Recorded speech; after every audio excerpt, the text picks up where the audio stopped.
The Commanders' Hail Mary victory over the Bears. Chicago cornerback, as seen right there, Tyreek Stevenson.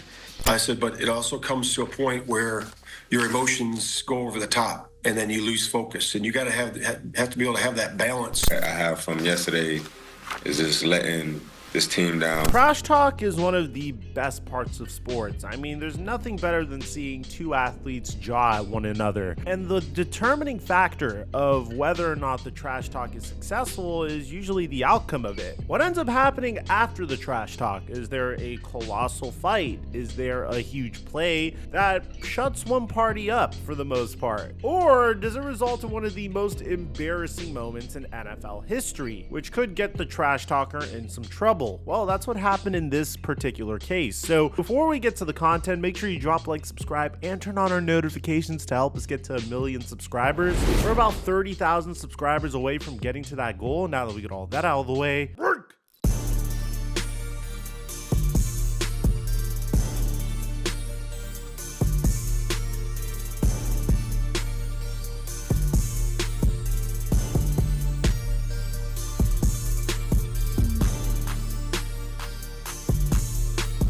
we dominated opening night on Prize Picks, hitting on the Anthony Edwards free square and making an easy $75, and then making another $150 on my Hauser LeBron James picks. We had a lot of NFL success as well, all in all making about $400 over the past week. Now, if you haven't signed up for Prize Picks, make sure you use my promo code Mikerophone to get a free $50 when you make an entry of $5 or more. I give away my picks for free on Instagram at @TheFlightMike or Snapchat at FlightMikeSnap, and thank you, Prize Picks, for the sponsor. Mic check 1 2 1 2. What's going on, everybody? The NFL schedule makers absolutely cooked with this matchup this past week. You see, during week 8, probably the most underrated matchup that fans were excited about was when the Chicago Bears got to face off against the Washington Commanders. This had all of the makings of an instant classic, primarily because the #1 overall pick in this past year's NFL draft was Caleb Williams, selected by the Chicago Bears. And that selection in of itself was very controversial. The Bears already had a quarterback in Justin Fields. Some Bears fans wanted them to keep Justin Fields, but at the same time, a lot of people saw Caleb Williams as the next coming of Patrick Mahomes. And although the Chicago Bears have had a winning record so far, it hasn't been because of the dominance of Caleb Williams. And that's what made this upcoming matchup so interesting, because the #2 overall pick in this past year's NFL draft was Jaden Daniels by the Washington Commanders. And while Caleb Williams was stealing all of the headlines during the offseason, whether it was for good reasons like his ability as a playmaker and just the general hype surrounding him, or just strange reasons like ignoring Keenan Allen as he was walking onto the practice field, despite Keenan Allen clearly being his brand new wide receiver, once the regular season started, it seemed like the narrative completely changed. As a matter of fact, he hasn't gotten as much attention as the #2 overall pick Jaden Daniels. And with all due respect to Caleb Williams, that's sort of warranted, because Jaden Daniels wasn't supposed to perform as well as he ended up performing so far this year. There's no question about it that Caleb Williams on paper was placed in a significantly better situation than Jaden Daniels. I mean, if you just take a look at his wide receiver core, he has DJ Moore, Keenan Allen, and the Bears used an additional pick on Rome Odunze. Bears went out and signed DeAndre Swift, and they actually have a fairly potent defense, ranking 11th in the NFL in team defense so far. The one thing that Jaden Daniels might have over Caleb Williams is his coaching. While Caleb Williams has Shane Waldron as his offensive coordinator, Jaden Daniels gets Cliff Kingsbury as his offensive coordinator, Dan Quinn as his head coach. His wide receiver core is a little thinner than Caleb Williams, his top guy being Terry McLaurin. Apart from that, he has Zach Ertz to lean on, Brian Robinson, Austin Eckler. The Commanders got a bunch of pieces throughout free agency this past year as well, but probably the #1 advantage that Jaden Daniels and the Commanders have over Caleb Williams is the fact that they have the most cap space in the NFL next year. Needless to say, so far, when you compare these two, Jaden Daniels has been way better than Caleb Williams. And I know it's only been 8 games into both of their careers, but if you just compare these two statistically, Jaden Daniels far and away is performing better than Caleb Williams. And this is coming from a Dallas Cowboy fan. I mean, just take a look at their statistics so far. Caleb Williams has completed 63% of his passes, thrown 9 touchdowns and 5 interceptions, leading the Bears to a 4-3 record. And although Caleb Williams and the Chicago Bears have had success throughout the season, for the most part, it's not because of Caleb Williams. For example, in their Week 1 win versus Tennessee, it was primarily the defense that carried the Chicago Bears to that victory. In his next victory against the LA Rams, Caleb Williams only had 157 passing yards and 1 touchdown. Now, in his victory versus the Panthers, he did go for over 300 passing yards and 2 touchdowns. In his victory versus the Jacksonville Jaguars, he had 226 passing yards, 4 touchdowns, and 1 interception. But as you can tell, for the most part, it seems like Caleb Williams has been dominating against poor defenses, but he hasn't had any signature wins so far. But I'm not calling him a bust. It's just he's been average to start his career, to say the least. Whereas when you compare him to Jaden Daniels, this man has been absolutely prolific, and he's already made some signature game-winning plays. Like, what about his 27-yard touchdown to Terry McLaurin in Week 3 of the season to beat the Cincinnati Bengals? He was able to complete 91% of his passes in that particular game. Daniels has been absolutely prolific so far in his season, and he came out of nowhere to do it. And as a result, the Washington Commanders have been one of the biggest surprises in the NFL, jumping out to a 5-2 record going into this Week 8 matchup where the number 1 overall pick in the NFL draft faced off against the number 2 overall pick in the NFL draft. Both of these teams had something to prove. Coming into this game, Jaden Daniels had a major rib injury, but he still decided to play on it. And throughout the game, he clearly outperformed Caleb Williams. Caleb Williams had a horrific game, statistically speaking, completing just 41% of his passes for 131 yards, whereas Jaden Daniels had a remarkable game against the Chicago Bears, where he would finish off with 326 yards. But the craziest part about this matchup is how this game ended. Honestly, you just needed to turn on the game for the final 3 minutes. In these moments, Caleb Williams would somehow lead a game-winning drive, which would result in Roschon Johnson running the ball into the end zone for a 14-12 lead with just 22 seconds remaining. And typically, when you take a 14-12 lead with 22 seconds remaining, the result is a Bears victory. I mean, Jaden Daniels would get the ball back with 22 seconds, so he would make a completion to try to set up a Hail Mary. And this is where things get really fun. You see, Tyreek Stevenson was already taking his victory lap, and it's such an egregious victory lap. I mean, he's talking trash to Commanders fans and not even looking at them, and the play was already snapped. I mean, he's still talking trash to them a good 4 seconds into the play before he decides to finally recover and guard his man. And this is probably the biggest instance of where talking trash goes completely wrong. You even have Bears fans pointing him towards the play. And the craziest part about this is, following the play, Tyreek Stevenson would tip the pass to Noah Brown on the Hail Mary, which would result in the game-winning touchdown. This is by far the worst way to lose a game ever, because a Hail Mary is a result of luck, and in this case, it's a result of ineptitude. And to be honest, this wasn't the only horrible play that Tyreek Stevenson had, because he had a personal foul call earlier in the game as well. And if you take a look at the play, you'll realize how long Tyreek Stevenson actually spent taunting the players. He didn't even make a move on any of the wide receivers until they were inside the 20, and he's still in the back right corner at that point as well. Following the game, DJ Moore said that the captains were talking about how we really need to address that. I think he put something out about how he was sorry, but we still got to address that as a leadership group and in front of the team. We can address it as captains, and the front office is going to do what they're going to do. In terms of Tyreek Stevenson as a cornerback, he's not really that good of a corner. The man was selected in the 2nd round of the 2023 NFL draft. He had a below average rookie season, and this year he hasn't been that good either. Matt Eberflus wouldn't be straightforward about the punishment that Tyreek Stevenson would have, but as fans, all we could do is sit back and laugh at how this man's trash talk literally lost his team the game. Let me know what you guys think about this in the comment section down below. We have a separate video on Anthony Richardson being benched, which I have a lot of mixed feelings about. I made a whole video on the situation, and I'll leave it in the end screen. I'll meet you guys right over there. And aside from that, I'm your boy Mike, and I'm dropping our mic